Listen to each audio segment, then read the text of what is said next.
हुकूमत 27वीं तरमीम रवा माह मंजूर कराने के लिए मुतहर्रिक। कौमी असम्बली का इजलास कल शाम 5 बजे तलब। इजलास सदर ममलकत ने आइन के आर्टिकल 54 के तहत तलब किया। सेनेट इजलास आज से शुरू होगा। हुकूमती इत्तेहाद को कौमी असम्बली में 2/3 अक्सरियत हासिल।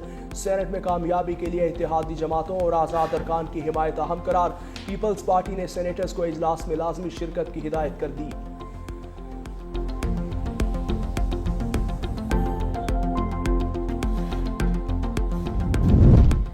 आइन मुक़द्दस ज़रूर है लेकिन हरफ आखिर नहीं। बेहतरी के लिए तरामीम नागुज़ीर हैं। वज़ीर आज़म के मुशीर बराए सियासी उमूर राना सनाउल्लाह ने कहा कि वक्त के साथ साथ हालात बदलते हैं और आइन में बेहतरी के लिए तरामीम की जाती हैं। अब तक आइन पाकिस्तान में 26 तरामीम हो चुकी हैं और जब भी पार्लियामेंट की 2/3 अक्सरियत किसी बात पर मुत्तफिक हो तो तरमीम की जा सकती है। सियासी अमल कभी नहीं रुकता। मुख्तलिफ मामलात पर हमेशा बहस और मुबाहिसा जारी रहता है और ये जमहूरियत का खासा है। ऐसा नहीं कि सुबह 27वीं तरमीम लाई जा रही हो, बल्कि मुख्तलिफ उमूर पर पार्लियामेंटेरियंस और सियासी जमातों के दरमियान मुशावरत जारी है।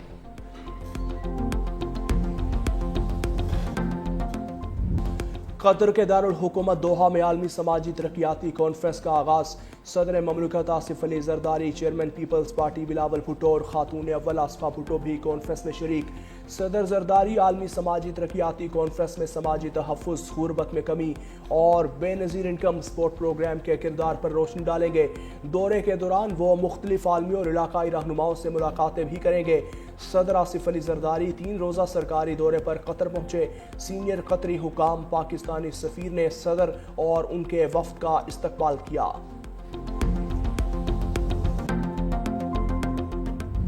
PIA इंतजामिया और एयरक्राफ्ट इंजीनियर्स के दरमियान तनाज़ा शिद्दत इख्तियार कर गया। एयरक्राफ्ट इंजीनियर्स ने तैयारों की क्लियरेंस रोक दी। एहतजाज की वजह से कौमी एयरलाइन का बैनुल अक़वामी ऑपरेशन मुतासिर। लाहौर से मदीना, इस्लामाबाद और कराची से जद्दा जाने वाली परवाजें मुतासिर हुई। लाहौर से अबू धाबी, इस्लामाबाद से दमाम और दुबई जाने वाली परवाजें भी मुतासिर हैं। तर्जुमान PIA का कहना है कि एयरक्राफ्ट इंजीनियर्स की कोई कानूनी हैसियत नहीं। इस तहरीक का मकसद PIA के निष्कारी को सबोताज करना है। PIA लाजमी सर्विसेज एक्ट नाफिज है।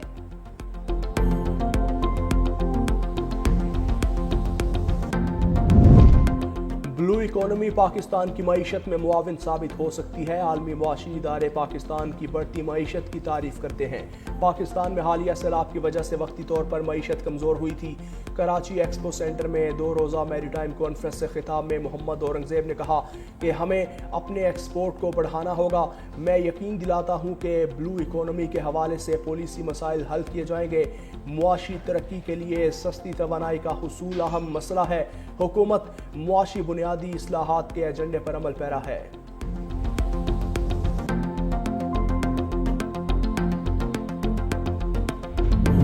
भारत के समंदर से फॉल्स फ्लैग ऑपरेशन के शवाहिद हैं। DGI SPR lieutenant general Ahmed Sharif Chaudhry की सीनियर सहाफ़ियों से गुफ्तगू।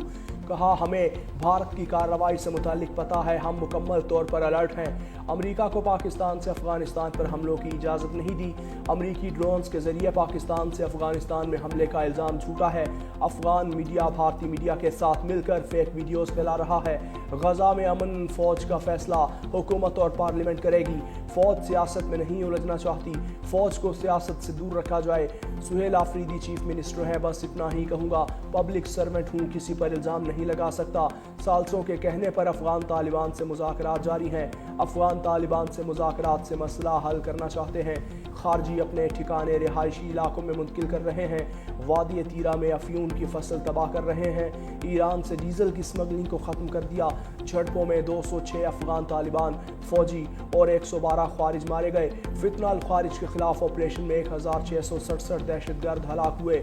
असल मसला दहशतगर्दी, जुराइम पेशा और TTP का गठजोड़ है।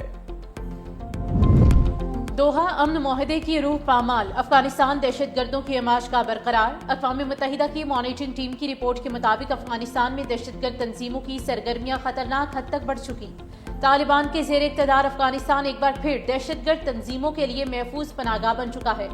दोहा अमन मुआहदे के तहत अफगान तालिबान ने यकीन दहानी कराई थी कि वो अपनी सरजमीन को दहशतगर्दी या सरहद पार दरअंदाजी के लिए इस्तेमाल नहीं होने देंगे। रिपोर्ट में इंकशाफ किया गया है कि तालिबान हुकूमत और अलकायदा के ताल्लुकात न सिर्फ बरकरार हैं बल्कि पहले से ज्यादा फाल हो चुके हैं। रिपोर्ट के मुताबिक ये दहशतगर्द कैंप जाबल, وردک، قندھار، پکتیا اور ہلمند کے راستوں سے بلوچستان میں دراندازی کے لیے استعمال ہو رہے ہیں۔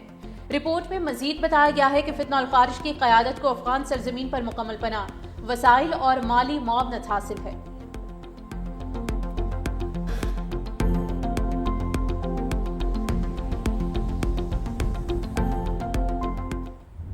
دیکھیے 12 بجے ٹائم پہ جو گاڑی کا نائک ہے اس نے مجھے کال کیا، جو ایک ڈیمپر جلایا گارڈن پہ، تو میں نے ڈائریکٹ ایس ایس پی کو بھی کال کیا، ایس ایس پی کے ساتھ میں نے بات بھی کیا اور میں نے اس کو یہ بھی بولا جو آپ میسج بھی چلاؤ جو زیادہ نہ زیادہ پولیس وہاں پہنچاؤ، جس کا بچہ شہید ہوگا اس کا غم درد میرا ہے، میں اس کے پاس بھی جاؤں گا، اسپتال بھی جاؤں گا۔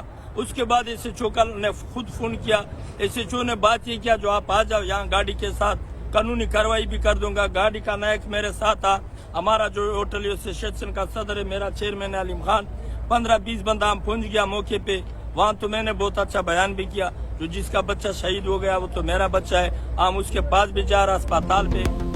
حادثے کے بعد ڈمپر کو جلایا گیا۔ ڈمپر ایسوسی ایشن کے صدر لیاقت محسود کا ویڈیو پیغام، کہا میں نے ایس ایس پی کو فون کر کے کہا کہ زیادہ سے زیادہ پولیس نفری لے کر پہنچے، جس کا بچہ حادثے میں جام حق ہوا میں اس کے غم میں شریک ہوں، اس کے گھر اور ہسپتال بھی جاؤں گا۔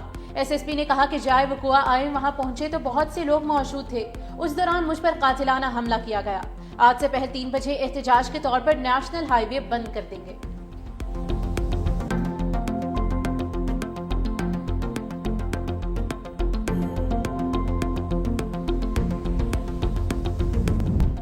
سپریم کورٹ کے کیفیٹیریا میں سلنڈر پھٹ گیا، جس کے نتیجے میں 8 افراد زخمی۔ ریسکیو ٹیمز سپریم کورٹ پہنچ گئی، زخمیوں کو ہسپتال منتقل کر دیا گیا ہے۔ دھماکے سے سپریم کورٹ کی عمارت لرز اٹھی۔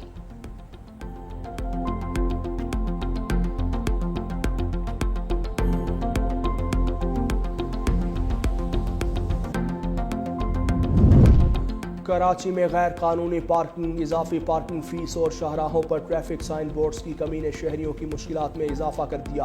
اسپتالوں، تجارتی مراکز اور مصروف شاہراہوں پر پارکنگ کے مسائل سنگین شکل اختیار کر چکے۔ پارکنگ فیس کی پابندی کے باوجود اضافی چارجز کی وصولی کا سلسلہ بھی جاری۔ صدر کے علاقے میں پارکنگ پلازا بھی طویل عرصے سے غیر فعال ہے۔ شہریوں کا مطالبہ ہے کہ انتظامیہ فوری اقدامات کرے تاکہ پارکنگ اور ٹریفک کے مسائل میں بہتری آ سکے۔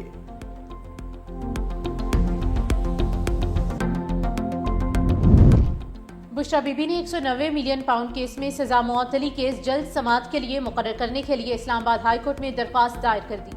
درخواست میں موقف اپنایا گیا ہے کہ جوڈیشل پالیسی کے مطابق ضمانت اور سزا معطلی کی درخواستوں کو ترجیحی بنیاد پر سنا جاتا ہے۔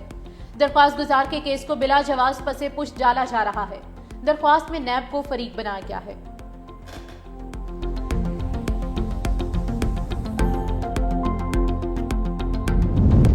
ایس آئی ایف سی کی مؤثر پالیسیوں اور حکومتی اقدامات سے غیر ملکی سرمایہ کاروں کے اعتماد میں اضافہ۔ حکومت نے منافع کی ترسیل پر 3 سال سے عائد پابندیاں نرم کر دیں۔ اسرائیل کی جنگ بندی معاہدے کی خلاف ورزیوں پر بڑی بیٹھک۔ ترکی میں آج مسلم ممالک کے وزرائے خارجہ کا اہم اجلاس۔ وزیر خارجہ اسحاق ڈار سمیت سعودی، قطری، اماراتی اور انڈونیشیا کے وزرائے خارجہ شریک۔ اردن اور مصر کے وزرائے خارجہ بھی شامل۔ ترک وزیر خارجہ نے اسرائیل کی شفافیت کو بے نقاب کر دیا، کہا اسرائیل بار بار امن معاہدے کی خلاف ورزی کر رہا ہے۔ صہیونی ریاست اپنی ذمہ داریاں پوری نہیں کر رہی۔ حماس غزہ کا کنٹرول حوالے کرنے کے لیے تیار ہے۔ اسرائیل کو فوری طور پر غزہ میں حملے بند کرنے چاہیے۔ غزہ میں سیز فائر جاری رہنا چاہیے۔ غزہ تک انسانی امداد کی ترسیل ناکافی ہے۔ اسرائیل پر مزید دباؤ بڑھانے کی ضرورت ہے۔ اسرائیل غزہ میں امدادی ٹرک داخل ہونے سے روک رہا ہے۔